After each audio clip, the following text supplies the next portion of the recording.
Bonjour. Aujourd'hui, nous allons étudier Romains 12 et 13.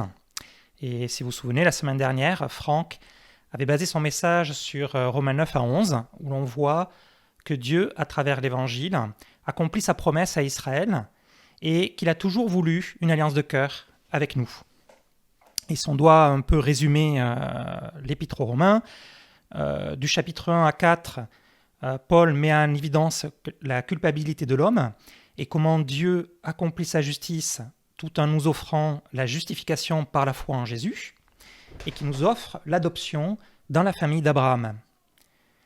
De Romains 5 à Romains 8, on voit Paul parler de notre nouvelle nature, de l'ancienne nature et la nouvelle nature, où on peut passer quelque part de la famille d'Adam, qui hérite quelque part de la nature pécheresse, à la famille de Jésus, libéré du péché. Et ça, c'est au moment du baptême. On voit également que Paul met en évidence l'échec de nos propres efforts pour obéir à la loi, alors qu'on peut marcher derrière Jésus grâce à l'Esprit. Et donc en Romains 9 à 11, à travers le parallèle avec l'histoire d'Israël, on voit qu'on peut être greffé à la famille spirituelle d'Abraham, qui est la famille spirituelle choisie par Dieu, grâce à Jésus. On peut être greffé à cet arbre. Et Paul termine Romains 11 avec beaucoup d'enthousiasme. Il admire, en Romains 11, versets 33 à 36, il admire la profondeur, la richesse, la sagesse, la connaissance de Dieu, en voyant la beauté de son plan du salut, en voyant quelque part comment il a planifié tout depuis le début, et comment il a réussi à concilier la justice et notre justification. Et donc aujourd'hui, en Romains 12, versets 1 à 2, c'est la continuité logique de ce qui suit. Je vous encourage donc, frères et sœurs, par les compassions de Dieu, à offrir votre corps comme un sacrifice vivant, saint, agréable à Dieu. Ce sera de votre part un culte raisonnable. Ne vous conformez pas au monde actuel, mais soyez transformés par le renouvellement de l'intelligence, afin de discerner quelle est la volonté de Dieu, ce qui est bon, agréable et parfait. Paul commence le verset 1 par « donc ». En fait, son appel à renouveler notre intelligence, à s'offrir un sacrifice à Dieu, c'est la conséquence logique, quelque part, de la compréhension de son plan du salut, du plan du salut de Dieu. C'est la seule, quelque part, réaction logique et rationnelle. Et dans ce qui suit, en Romains 12 et en Romains 13, Paul va parler de concrètement ce que cela signifie, quel est l'impact sur notre comportement que cela doit avoir. Et on va voir qu'il y a une image qui est souvent rappelée dans la Bible, qui est l'image du corps, où quelque part on consacre notre être au service de Dieu. On consacre quelque part nos dons, nos talents au service des uns des autres. On voit aussi le thème de l'amour, très lié au précédent, au sein du corps, où on va exprimer nos dons au service les uns des autres.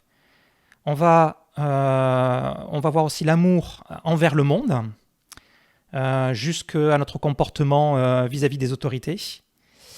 Et le titre de mon message aujourd'hui, c'est « Ce qui est bon, agréable et parfait ». Et dans mon message, je vais parler essentiellement de l'exercice des dons dans le corps. Et d'abord, je vais parler des clés, des prérequis à comprendre pour bien pouvoir exercer nos dons, comme Dieu l'entend. Ensuite, on va parler de quels dons et quel est le rapport avec l'amour. Et on terminera par l'excellence ou ce qui peut nous empêcher de réaliser l'excellence. Quels sont les obstacles ? Alors, d'abord les clés. La première clé fondamentale, elle est dans ces versets qu'on vient de lire. Ces versets 1 à 2, ça parle finalement de la repentance. Et Dieu, à travers Paul, nous appelle à mettre notre corps, alors notre corps, il faut le comprendre au sens large, et c'est très bien expliqué dans les commentaires de Pierre-Louis Suchel. Le corps, ça désigne notre être terrestre. Et donc, quelque part, on pourrait le traduire par corps et âme, pour reprendre une expression française. Et donc, il ne s'agit pas juste de donner notre corps comme on donnerait notre corps pour la science. Il s'agit de donner notre corps au sens large, donc se consacrer corps et âme à faire ce que Dieu attend. Et corps et âme au service de Dieu.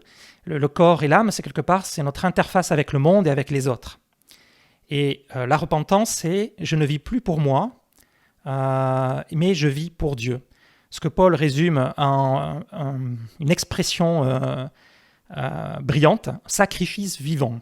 D'habitude, un sacrifice, c'est mort, mais là, on a un sacrifice vivant et volontaire. Et puis au verset 2, il incite sur le fait de ne pas se conformer au monde et de renouveler l'intelligence.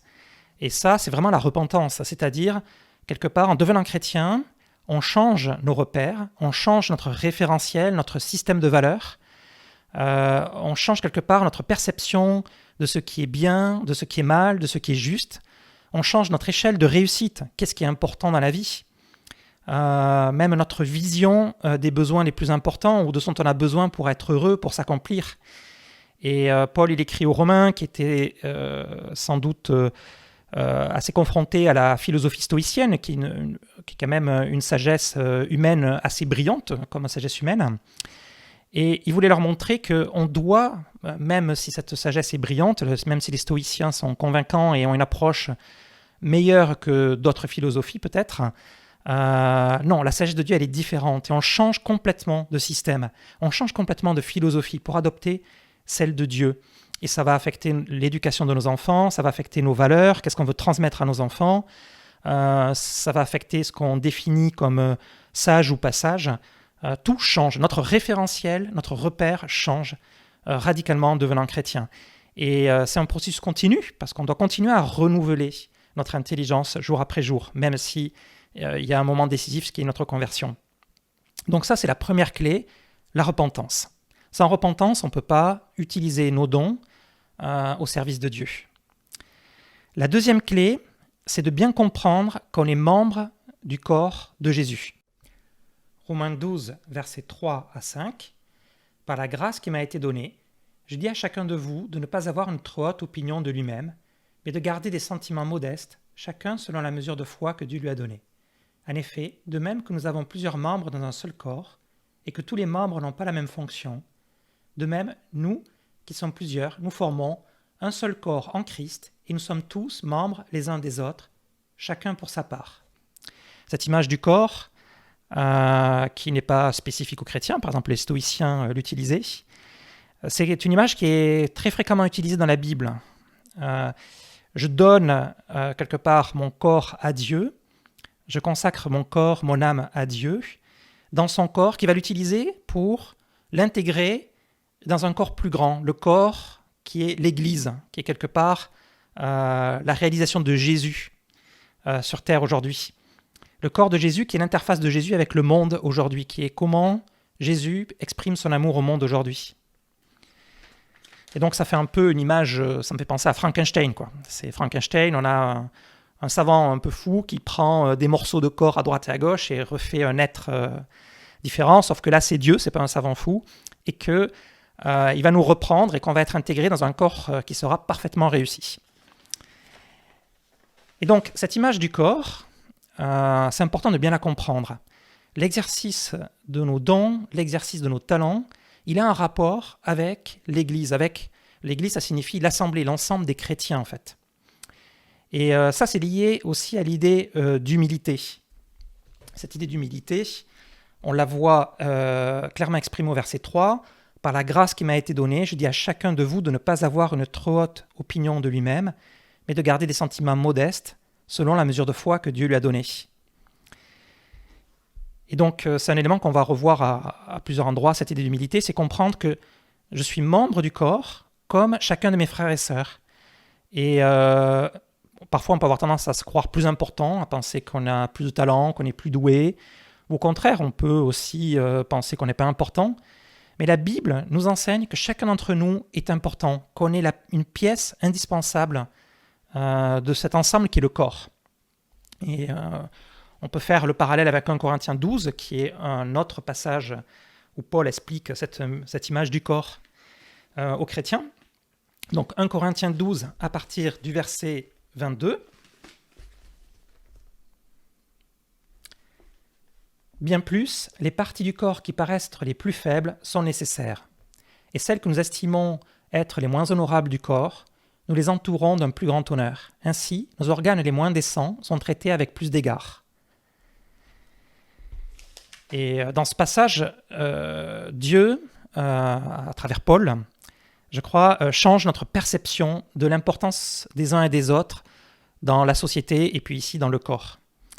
Donc, une fausse idée qu'il faut chasser et qu'on hérite directement du monde, et qu'on doit donc chasser en renouvelant notre intelligence, c'est de penser qu'il y a des rôles qui ne sont pas très importants, et de penser que les rôles publics, les rôles de direction, les rôles de prédication ou d'enseignement, ou les rôles qui sont très visibles où on est sur le devant, ils sont plus importants que les autres, et les gens qui les exercent sont davantage dignes d'être honorés. Bien ça contredit le passage qu'on vient de lire. Et c'est aussi une erreur de rechercher à être honoré dans l'Église à travers l'exercice de nos dons et à trouver notre valeur dans le regard des autres.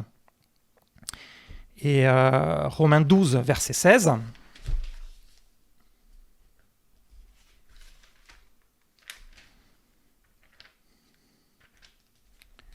Romains 12, verset 16. Vivez en plein accord les uns avec les autres. N'aspirez pas à ce qui est élevé, mais laissez-vous attirer par ce qui est humble. Ne vous prenez pas par des sages. Et donc on retrouve cette idée importante, quelque part, de rechercher l'humilité. Et j'aime bien aussi l'autre expression dans le même paragraphe qui dit de rivaliser d'estime réciproque. Et personnellement, de temps en temps, c'est un peu une lutte de ne pas chercher quelque part à être apprécié des autres, de ne pas chercher quelque part ma valeur dans le regard des autres, et même parfois dans l'Église. Et un exemple, il y a quelques mois, donc je fais partie d'un groupe d'enseignants et on s'entraide pour les messages. Et donc une fois, il y a l'un d'entre nous qui avait fait vraiment un excellent message. Et donc on avait tous un peu essayé d'aider, d'apporter. Et en fait, je pense qu'il y avait peut-être un peu de jalousie dans mon cœur à ce moment-là. Et je me souviens d'une réunion où on était avec les frères et sœurs de notre petit groupe, avec les frères de petit groupe. Et quelque part, je cherchais à montrer que la classe était super, mais j'avais aidé un peu, j'avais eu telle et telle idée. Et je cherchais quelque part à me mettre en valeur devant les autres, quoi. Et puis, je m'en suis aperçu un peu après, je me dis, mais c'est ridicule, quoi. Quelle importance, quoi. Et quelque part, ces idées qu'on a, c'est aussi Dieu qui les met dans notre cœur, qui nous les montre à travers la parole. Donc, ce n'est pas mon idée, c'est des idées qui viennent de Dieu. Et je n'ai pas à m'en glorifier. Et c'est bien de s'entraider les uns les autres, à exceller dans ce qu'on entreprend. Et il n'y a aucune, quelque part, gloire à en tirer. Mais c'est très tentant, à certains moments, de vouloir attirer l'attention des autres, de vouloir être apprécié. Ou parfois de ressentir un peu de rivalité ou de jalousie, ou quand quelqu'un est honoré. Et Dieu nous appelle vraiment à mettre ça de côté. C'est pas comme ça qu'on va être heureux. Et quelque part, c'est un peu... c'est ridicule de se vanter de nos réalisations, comme dit Paul à 1 Corinthiens 4, verset 7, « Qu'as-tu que tu n'aies reçu ?» Romains 12, verset 10, Paul nous appelle « Par amour fraternel, soyez pleins d'affection les uns pour les autres et rivalisez d'estime réciproque. » Et donc, c'est l'expression que j'ai déjà mentionnée. Enfin, je trouve que c'est un joli jeu de mots, rivaliser d'estime réciproque. C'est quelque part l'esprit de rivalité inversé. Et je crois que c'est de l'amour aussi, de pouvoir admirer les qualités des autres sans se sentir nous-mêmes menacés ou dévalorisés, ou sentir quelque part que on va être moins aimé si on met une autre personne en valeur, et se réjouir de mettre en valeur d'autres personnes. Et donc ça, c'est quelque part, c'est le cœur de l'humilité, c'est le cœur de l'amour à travers l'humilité. Troisième clé, pour pouvoir bien utiliser nos talents, c'est être capable de comprendre et de réaliser et de ressentir aussi que ce que Dieu veut que nous fassions, c'est bon, agréable et parfait. Et alors, agréable, c'est différent du sens parfois un peu superficiel que l'on peut utiliser. C'est un terme qui est souvent utilisé pour exprimer quelque part ce qui plaît à Dieu. Donc ça désigne un plaisir profond. Bon, agréable et parfait. Alors je ne sais pas quoi vous pensez quand je vous dis essayez de penser à quelque chose de bon, agréable et parfait. Mais bon, parfois, assez naturellement, on va penser à des choses assez superficielles. Je ne sais pas, par exemple, je pourrais très bien penser à m'imaginer en vacances au bord d'une plage paradisiaque, en train de siroter une boisson fraîche, à l'ombre des cocotiers. Voilà peut-être une image que vous pouvez avoir de ce qui est bon, agréable et parfait. Mais bon, c'est pas vraiment ce que Paul a en tête et pas non plus ce que Dieu a en tête. Et en fait, je crois et je suis même convaincu, et je pense que j'ai pu l'expérimenter à certains moments, que quand on est proche de Dieu, on peut trouver un vrai plaisir, une vraie satisfaction à faire sa volonté, à faire ce qui est bon, agréable et parfait. Et la repentance, en fait, ça consiste pas à faire ce qu'on n'a pas envie de faire et à ne pas faire ce qu'on a envie de faire. Et donc, bon, ben voilà, c'est du pur renoncement à nous-mêmes. Non, ce n'est pas que ça, c'est bien plus que ça. Si on a une vision aussi étriquée de la repentance, ben, on risque d'être assez malheureux. Et en fait, la repentance, c'est quelque part, grâce au renouvellement de l'intelligence et au renouvellement de notre cœur, être capable de trouver notre plaisir, d'en faire ce qui est juste aux yeux de Dieu. Ça me fait penser au psaume 37, verset 4, qui dit « Fais de l'Éternel tes délices, et il te donnera ce que ton cœur désire. » Et quand vraiment on cherche à renouveler notre intelligence et notre cœur, on va trouver un plaisir, une satisfaction profonde de faire ce que Dieu veut que nous fassions. Et Dieu, il est bon envers nous, en fait. Il a mis devant nous des œuvres dans lesquelles on peut prendre vraiment plaisir. Et donc, pour moi, ça, c'est beaucoup en rapport avec les dons. Quand on utilise à fond nos dons, nos talents, avec une bonne motivation, eh bien, on va vraiment trouver une satisfaction profonde. On va vraiment être heureux. Pas un bonheur superficiel, mais un bonheur profond et spirituel. Donc, dans cette deuxième partie, nous allons voir concrètement de quel don il s'agit et comment il s'exerce dans le cadre d'aimer son prochain, dans le cadre de l'Église, dans le cadre de s'aimer les uns les autres. Donc le terme derrière don, qu'on pourrait traduire aussi des fois littéralement par charisme, charisma, effet de grâce, littéralement. Il y en a différents, et on va lire Romains 12 à partir du verset 6 pour avoir cette liste. Donc c'est une liste qui n'est pas exhaustive, on a d'autres listes dans d'autres passages, comme en Corinthiens 12, comme en Pierre 4, et d'autres passages. Et ici, à partir du verset 6, nous avons des dons différents selon la grâce qui nous a été accordée. Si quelqu'un a le don de prophétie, qu'il l'exerce en accord avec la foi. Si un autre est appelé à servir, qu'il se consacre à son service. Que celui qui enseigne se donne à son enseignement. Et celui qui a le don d'encourager à l'encouragement. Que celui qui donne le fasse avec générosité. Celui qui préside avec zèle. Et que celui qui exerce la bienveillance le fasse avec joie. Donc on a une liste assez classique.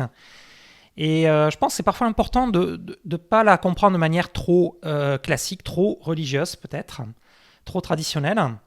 Donc on parle de la prophétie, ce qui signifie a priori dire une parole de la part de Dieu, soit par une révélation personnelle, soit en se basant sur la Bible pour révéler la volonté de Dieu. Mais on peut peut-être aussi élargir ça en disant que quelque part, quand on étudie la Bible avec quelqu'un, on lui montre la volonté de Dieu, donc quelque part on a un rôle de prophétie. Le service, ça peut désigner le service dans le cadre de l'assemblée, de la vie de l'assemblée, des réunions. Peut-être à l'époque, ça désignait aussi spécifiquement le service pendant le repas qui avait lieu pendant les cultes ou à la fin des cultes. Mais voilà, on peut élargir ça à tous les services, les types de services, que parfois on traduit par diaconat, que l'on peut exercer dans le cadre de la vie de la communauté. Ensuite, il parle de l'enseignement. Donc l'enseignement, en fait, vous êtes peut-être enseignant sans le savoir. Donc il n'y a pas que la personne qui fait un message pour le culte ou une classe, comme moi, mais on peut aussi enseigner dans le cadre d'un groupe plus petit, et même dans le cadre d'une relation 1 à 1, où on peut enseigner la Bible à quelqu'un, et avec des dons qui s'exercent de manière différente. On n'enseigne pas de la même manière quand on enseigne devant une église ou quand on enseigne quelqu'un face à face, ou même sa propre famille, ses enfants. Et donc il faut peut-être penser un peu plus large l'exercice de ces dons. Parle de l'encouragement, de la capacité à encourager, à exhorter, Ça peut désigner la prédication, mais ça peut désigner aussi toutes les paroles ou les actions qu'on peut entreprendre pour réconforter, pour motiver, pour pousser les frères et sœurs à faire le bien, peut-être à se libérer de certaines choses et à faire le bien. Après, il parle de donner. Donc le terme derrière donner peut signifier aussi répartir. Ça peut peut-être faire référence aux gens qui jouent un rôle dans la gestion des finances de l'Église, j'en sais rien. Ou plus large, donner, exercer la générosité. Mais dans ce cas, il y a le passage d'après qui parle d'exercer la miséricorde, qui lui fait clairement allusion au fait d'être bienveillant envers les autres, d'exercer la générosité, que ce soit par le pardon, mais que ce soit aussi, et souvent on peut le traduire dans ce cas-là, par répondre aux besoins des gens en étant compatissant. Donc typiquement en donnant à celui qui a faim, en rendant service. Et donc à chaque fois, ce qui est assez frappant, c'est que le terme utilisé est redoublé par un verbe, ou que celui qui est quelque part qui enseigne, que celui qui donne enseigner enseigne. Et donc il y a un côté actif, il y a un côté qui implique du zèle, qui implique quelque part de se donner à fond. Donc c'est pas un don qu'on va exercer à moitié. Et donc la première question qui se pose, c'est dans quel cadre j'exerce ces dons. Et la première fausse idée qu'on pourrait avoir, c'est se dire, ces dons, c'est des dons, voilà, je vois ce dont il s'agit, c'est les dons qu'on exerce pendant le culte ou pendant les réunions de l'Église, les réunions de l'Assemblée. Et du coup, on a une vision qui est parfois trop restreinte, et on se dit, si j'ai pas un rôle pendant le culte, quelque part, j'ai peut-être pas de dons, mes dons sont pas importants, sont moins importants que les autres. Mais en fait, l'Église, c'est pas les réunions de l'Assemblée où on se retrouve le dimanche ou en milieu de semaine, c'est beaucoup plus large que ça. Jésus, il dit en Luc 17, verset 21, « Le royaume de Dieu est au milieu de vous ». À Matthieu 18, verset 20, « En effet, là où 2 ou 3 sont rassemblés à mon nom, je suis au milieu d'eux ». Donc, quand je suis avec un autre chrétien, quelque part, je suis dans l'Église. Et peut-être vous utilisez l'expression on va aller à l'église pour désigner on va aller au culte, mais en fait, la plupart du temps, vous êtes à l'église, en fait, sans même vous en apercevoir peut-être. Et donc, si vous êtes marié et que votre femme est chrétienne, vous êtes dans l'église quand vous êtes à la maison, parce que vous êtes 2 chrétiens et vous pouvez exercer les dons qui s'exercent naturellement dans l'assemblée, vous pouvez les exercer au sein de votre famille. Et ça, c'est en réfléchissant là-dessus, ça m'a fait prendre conscience quelque part que j'avais une vision trop limitée de mon rôle d'enseignant. Donc je pense que j'ai un certain don pour enseigner, comme plusieurs autres dans l'assemblée. Mais quelque part, c'est quelque chose que j'utilisais pas vraiment. C'est un don que j'utilisais pas vraiment dans le cadre de ma vie de famille, ou que j'ai négligé. Et Isabelle me l'a fait remarquer à certains moments, en exprimant le besoin que j'enseigne davantage dans le cadre de la famille. Et je m'aperçois que j'ai négligé donc l'exercice de ce don dans le cadre de la famille. La famille, c'est l'Église. C'est un noyau élémentaire quelque part qui est déjà l'Église, quoi. Et l'Église, ça a plusieurs dimensions. C'est notre assemblée à 200, mais c'est aussi notre église maison à 20 ou à 30 ou à 15, et c'est aussi ma famille à 2 plus les enfants. Et donc l'église, c'est quelque chose qu'on doit voir dans toutes ces dimensions. Et exercer nos dons, c'est quelque chose qu'on doit faire dans toutes ces dimensions-là. On doit les faire aussi dans notre vie de famille, ou si on est célibataire, qu'on habite en colocation avec les frères ou les sœurs avec qui j'habite, ou quand je me retrouve pour une activité, eh bien, c'est un emplacement, j'exerce mes dons dans l'Église. Et même quand on est seul, finalement, on est quelque part ambassadeur de Jésus, on représente le corps, eh bien, on va aussi exercer ces dons, parce qu'on fait partie du corps, même si on n'est pas dans une réunion où il y a plusieurs chrétiens, et on est appelé à exercer nos talents pour quelque part attirer l'attention sur Dieu, sur Jésus, en montrant la lumière de Jésus. Jésus, dans les Béatitudes, par exemple, il va dire quelque part qu'on ne met pas une lumière pour la cacher. Et donc, on doit exercer nos talents et nos dons de manière à briller devant les hommes pour qu'ils voient, pour leur montrer Dieu. Donc, on va lire les versets d'après, Romains 12, à partir du verset 9 à 14. Et donc là, on a un peu l'impression qu'on change de sujet. Ça commence à parler de l'amour. Et alors en fait, c'est quand même quelque chose de frappant, c'est que en Romains 12, on passe des dons à l'amour, et en Corinthiens 12 et Corinthiens 13, c'est la même chose. On passe des dons particuliers, des dons que Dieu nous a attribués quelque part, qu'ils soient miraculeux ou pas miraculeux, à l'amour. Ça montre donc qu'en fait, pour Paul et pour Dieu, les deux sont profondément liés. Et l'exercice des dons se fait en rapport avec l'amour.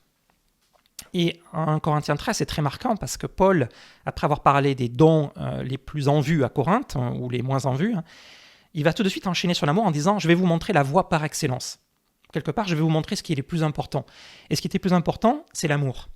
Et après, il va dire l'amour est patient, l'amour supporte tout, l'amour croit tout, etc. Il va décliner différentes qualités de l'amour, mais on peut très bien voir ces qualités de l'amour comme, quelque part, des dons spécifiques à l'amour qui s'exercent dans ce cadre-là. La patience, certains ont plus la capacité à être patients, et quelque part ont un rôle de montrer la patience de l'amour devant les autres. Ceux qui ont quelque part qui croient tout, qui croient le meilleur en voyant les autres, qui espèrent qu'ils vont surmonter les difficultés, qui voient ce qu'ils peuvent devenir, ça aussi c'est un don quelque part, une qualité de l'amour qu'il faut développer et exercer dans le cadre de l'Église et ailleurs d'ailleurs. Et donc, à partir du verset 9, finalement, on ne change pas de sujet, on est en plein le sujet des dons, mais cette fois, on va vraiment en parler en rapport avec l'amour. Que l'amour soit sans hypocrisie. Ayez le mal en horreur. Attachez-vous au bien. Par amour fraternel, soyez pleins d'affection les uns pour les autres et rivalisez d'estime réciproque. Ayez du zèle et non de la paresse. Soyez fervents d'esprit et servez le Seigneur. Réjouissez-vous dans l'espérance et soyez patients dans la détresse. Persévérez dans la prière. Pourvoyez aux besoins des saints et exercez l'hospitalité avec empressement. Bénissez ceux qui vous persécutent. Bénissez et ne maudissez pas. Et après, ça continue et c'est toujours en rapport avec l'amour, bien sûr. Et donc on voit que Paul, il enchaîne de l'exercice des dons vers l'amour de manière concrète. Et je vous propose de voir un exemple que je trouve très représentatif, qui est celui de Tabitha ou Dorcas, en Acte 9, versets 36 à 39. Donc Acte 9, versets 36 à 39. Il y avait à Jaffa, parmi les disciples, une femme appelée Tabitha, ce qui signifie gazelle. Elle faisait beaucoup de bien et donnait de son argent aux autres. Elle tomba malade à cette époque-là et mourut. Après l'avoir lavée, on la déposa dans une chambre à l'étage. Or Lyde est près de Jaffa et les disciples avaient appris que Pierre s'y trouvait. Ils envoyèrent donc 2 hommes vers lui pour le supplier de venir jusque chez eux sans tarder. Pierre se leva et partit avec eux. À son arrivée, on le conduisit dans la chambre à l'étage. Toutes les veuves l'entourèrent en pleurant et lui montrèrent toutes les robes et les manteaux que faisait Tabitha qu'elle était avec elle. Donc, vous connaissez la suite, ou sinon vous pouvez lire. Et Pierre prie, et en fait, Dieu, à travers Pierre, ressuscite Tabitha. Alors, c'est quand même frappant, cet exemple, parce qu'on a donc Tabitha, qui était probablement une veuve dans un groupe de veuves au sein de l'Église, qui, quelque part, se consacrait à exercer la miséricorde, donc était généreuse, qui avait ce don, quelque part, de générosité, de miséricorde, qui donnait aux gens dans le besoin, et qui se consacrait aussi à exercer, sans doute, ce qui était un de ses grands talents, d'un point de vue artisanal, la couture ou le tissage de vêtements. Et en fait, son rôle était vraiment utile à l'Église, parce qu'il permettait d'habiller des gens qui n'avaient peut-être pas les moyens. Et son rôle était estimé tellement important, tellement indispensable, c'est quelqu'un qui est tellement apprécié, que sa communauté s'est dit on ne peut pas supporter qu'elle soit morte, on ne peut pas se passer d'elle quelque part. Et donc ils sont allés chercher Pierre en espérant qu'il pourrait faire quelque chose, la ressusciter. Et ce qui est quand même frappant dans le livre des Actes, c'est que Dieu n'a pas ressuscité Étienne, qui était un évangéliste formidable, un diacre formidable. Il n'a pas ressuscité Jacques, mais il a ressuscité Tabitha. Et donc, quelque part, son rôle était estimé suffisamment crucial pour, quelque part, mériter ce traitement de faveur. Et ses compagnons, je pense, les compagnons de Tabitha, ses frères et sœurs, devaient ressentir l'amour de Dieu à travers l'exercice des dons de Tabitha, à travers l'exercice de sa générosité, de ses talents. Et pour moi, ça me montre quelque part que ben voilà, on a une vision du monde, voilà, notre vision des talents, elle est parfois erronée, elle est déformée par le monde. Et ce qui est plus important à nos yeux, c'est pas forcément ce qui est le plus important aux yeux de Dieu ou qui répond le plus aux besoins de la communauté. Et puis, ça me fait penser à quelques exemples autour de moi, hein, de personnes qui, je trouve, exercent leur talent de manière remarquable. Donc, il y a pas mal d'exemples, en fait, et je trouve ça vraiment inspirant. Et le premier exemple auquel je pense, c'est la famille Lee, qui se consacre depuis le début du confinement, mais ils avaient d'autres talents et qu'ils mettaient en pratique avant, bien sûr, mais ils sont consacrés à faire des vidéos pour les enfants qui sont vraiment créatives, qui sont vraiment bien réalisées. Et je pense que ça montre quelque part aux enfants que, ils sont toujours membres de l'Église et qu'il y a des gens qui pensent à eux. Ils s'y consacrent avec talent. Un autre exemple aussi, ils ont fait une vidéo qui était une réinterprétation du chant Alléluia d'Albert Cohen, faisant une réinterprétation chrétienne. Et voilà, je trouvais que c'était touchant et c'était inspirant aussi. Puis un autre exemple auquel je pense, c'est celui de Raphaël Rousseau. Et si on regarde en Colossiens 2, verset 19, la suite du verset, « Et il ne s'attache pas à celui qui est la tête, c'est pourtant d'elle que tout le corps, bien nourri et solidement assemblé par ses articulations et ses liens, tire la croissance que Dieu donne. » Et il y a des frères et sœurs, dont Raphaël, qui jouent un rôle, je trouve, vraiment important d'articulation ou de lien dans le corps. Lien, ça pourrait être traduit aussi par ligament. Et ligament, c'est ce qui permet quelque part de garder la cohésion. Et moi, j'aime beaucoup quelque part ce rôle que joue Raphaël et d'autres personnes aussi, bien sûr, de quelque part de créer du lien en organisant des activités spirituelles ou fun ou sportives avec les ados, les étudiants, et parfois ou ludiques, et parfois même avec d'autres parents. Hein. Et donc, ça crée du lien parce que quelque part, ça crée un contexte où on se rencontre dans un contexte une ambiance décontractée et on va pouvoir quelque part se rapprocher et ça joue un rôle crucial, toutes ces activités, pour quelque part maintenir le lien entre nous, maintenir quelque part une relation fraternelle forte. Et je pense aussi par exemple à Laurent de Normandie qui nous avait reçus une fois chez lui en ayant mis une immense table dehors. Il nous avait reçus, on a l'impression d'arriver à un banquet, quoi. Et c'était un repas de dimanche, entre guillemets ordinaire.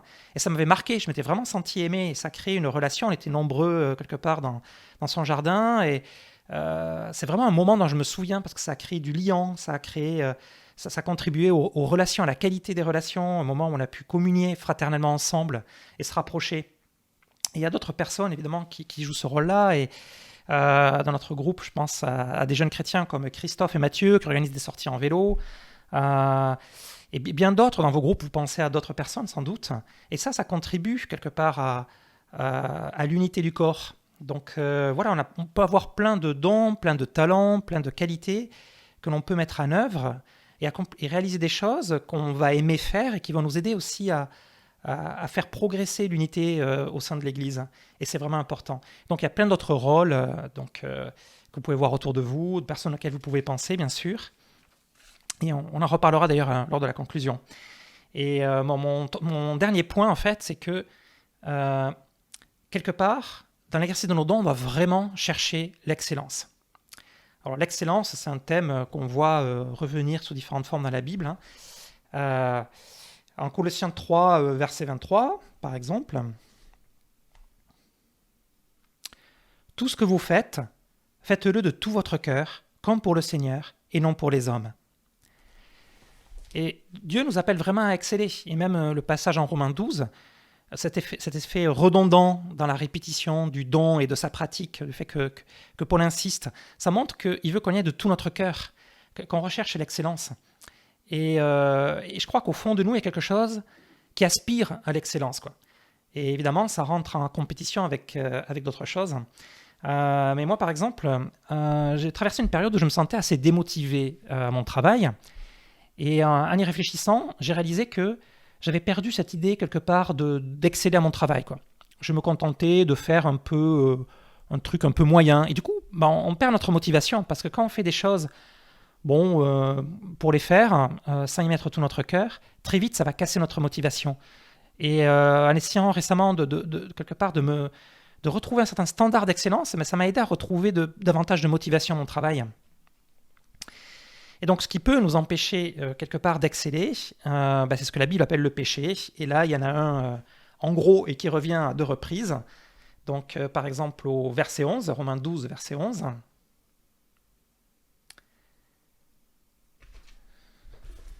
Alors, donc, Romains 12, verset 11. Ayez du zèle et non de la paresse. Soyez fervents d'esprit et servez le Seigneur. Donc là aussi, c'est vraiment marqué comme expression. Ayez du zèle et non de la paresse. Soyez fervents d'esprit et servez le Seigneur. L'idée, elle est martelée. Et évidemment, ce qui peut nous empêcher, quelque part, d'exceller, c'est la paresse, quoi. Et la paresse, ça peut cacher pas mal de choses. Quelque part, des fois, c'est une perte de vision, une perte de motivation qui est liée au fait qu'on n'a pas la vision de ce que Dieu peut faire à travers nous. Ça peut cacher du découragement. Enfin, il peut y avoir, ça mérite de creuser. Mais moi, c'est quelque chose contre lequel je dois lutter régulièrement, la paresse ou la procrastination, le fait de remettre à plus tard. Des fois, je sens que Dieu met des choses dans mon cœur, des choses que j'ai vraiment envie de faire, une idée, et je me dis, ah oui, ça, tu pourrais le faire, ça ferait vraiment une différence. Puis je laisse l'idée, je me dis, ah, ça serait bien, puis je remets à plus tard, je commence pas à m'y mettre, quoi, je commence pas à œuvrer. Et un exemple, d'ailleurs, assez, où je sens une pointe d'humour de Dieu, c'était justement cette histoire d'interpréter le chant Alléluia de manière chrétienne et de le chanter en famille. Quand j'ai vu la vidéo Alléluia, l'interprétation Alléluia du chant d'Albert Cohen par Lélie, j'ai senti quelque part que Dieu me montrait quelque chose. Parce que c'était donc une idée que j'avais eue à 2-3 ans. Je me disais, tiens, on pourrait faire, on pourrait impliquer toute la famille, parce que voilà, j'ai dans ma famille, Luc, Héloïse, Isabelle, ils ont des dons pour le chant, pour des instruments. Je me dis, on pourrait faire quelque chose. Mais bon, j'ai un peu laissé passer, j'ai pas fait grand-chose. Et j'ai trouvé que, voilà, quand j'ai vu Lélie faire ça, ça m'a montré quelque part que Dieu me disait, j'ai mis peut-être une idée ou un projet dans ton cœur, et puis tu l'as un peu laissé passer, du coup, j'ai donné l'idée à d'autres. Et ça m'a montré aussi quelque part que, voilà, que quand on est, quelque part, la paresse nous empêche de réaliser. Et c'est un peu dommage, quoi. Alors des fois, il y a d'autres frères et sœurs qui vont prendre la relève et t'as mieux quelque part et qui vont bien le faire. Et après, j'ai discuté avec Henri, comment tu t'es pris, comment tu as réalisé ce projet, comment tu es arrivé à motiver tout le monde, à embarquer tout le monde, à faire tout ça, etc. Et je trouvais vraiment inspirant la manière dont, ce qu'il m'a raconté, le fait, voilà, d'essayer de quelque part d'embarquer toute la famille, de motiver tout le monde. Et puis après, ça demandait du travail, évidemment. Et donc, la paresse nous empêche d'exercer nos dons. Et ça, j'ai pu malheureusement l'expérimenter à de multiples reprises. Romains 13, versets 13 à 14.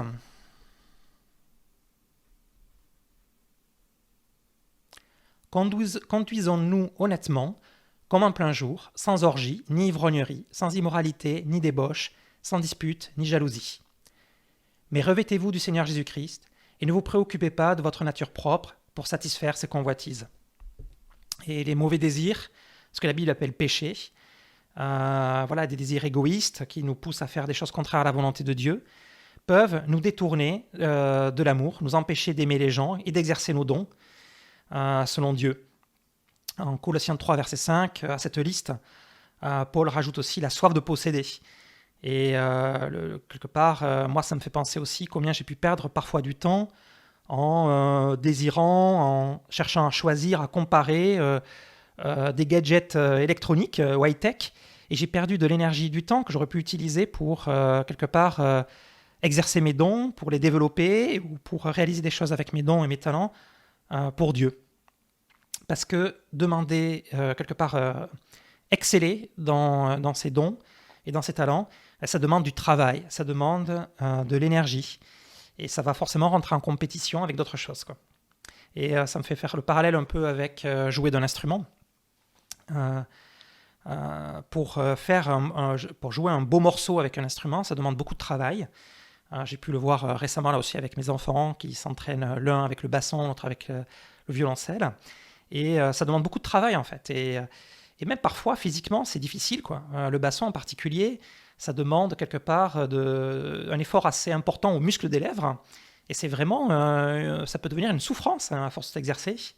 Mais quand on réalise quelque chose de bien avec un instrument, quand on réalise une belle performance, ou au mieux on fait partie quelque part d'une performance collective, où chacun joue son rôle, il y a une profonde satisfaction. Il y a un plaisir profond qui est supérieur quelque part au désagrément ou à la souffrance quelque part de l'effort et de la pratique. Quelque part, on a été créé pour exceller en fait. On a été créé pour l'excellence. Et c'est que quand on excelle, qu'on a vraiment le sentiment de réaliser qui on est, de réaliser ce pourquoi on a été créé, en tout cas une partie de ce pourquoi on a été créé. Et en conclusion, je voudrais insister sur 2 points clés à mon avis. Le premier, c'est que chacun d'entre nous, chacun d'entre nous a reçu de Dieu des dons, des talents, qu'il est possible de cultiver et d'exercer pour aimer les chrétiens autour de nous. Et chacun d'entre nous, on a un rôle important à jouer dans le corps pour exprimer l'amour de Dieu devant le monde, devant nos frères et sœurs, et de faire grandir le corps. Comme deuxième point clé, je suis convaincu que cultiver, exercer nos dons, exercer nos talents de tout notre cœur, ça nous permet de ressentir quelque part une satisfaction profonde et la satisfaction d'œuvrer avec Dieu et de faire quelque part ce pourquoi, en tout cas une partie de ce pourquoi on a été créé. Et ça nous permet finalement de vivre et de ressentir ce qui est bon, agréable et parfait. Et dans le cadre de nos groupes de discussion, j'aurai 1 ou 2 questions sur lesquelles vous pouvez réfléchir. Et la première, c'est quelque part comment on peut s'entraider entre nous pour trouver les dons et exceller dans l'usage de ces dons. Et la deuxième, qui est plutôt un exercice pratique, c'est je veux vraiment vous encourager à mettre en pratique ce que dit Paul, de rivaliser d'estime réciproque. Prenez un moment pour exprimer les qualités que vous voyez chez vos frères et sœurs et pour aussi mettre en avant les réalisations qu'ils ont pu accomplir avec ces talents et ces dons que Dieu leur a donnés. Je vous remercie.